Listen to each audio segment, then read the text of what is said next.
You ask Tiger to solve. This deals with linear equations with one unknown. The final result is x equals -3/5.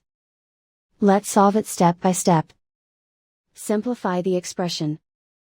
Expand the parentheses. Multiply the coefficients. Simplify the arithmetic.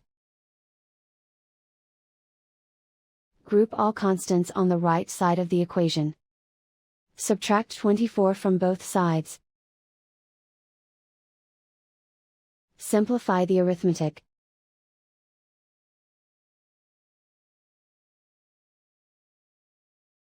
Isolate the x.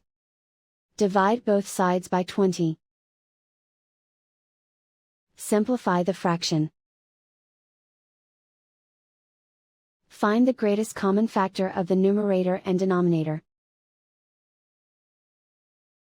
Factor out and cancel the greatest common factor. And so the final result is x equals -3/5.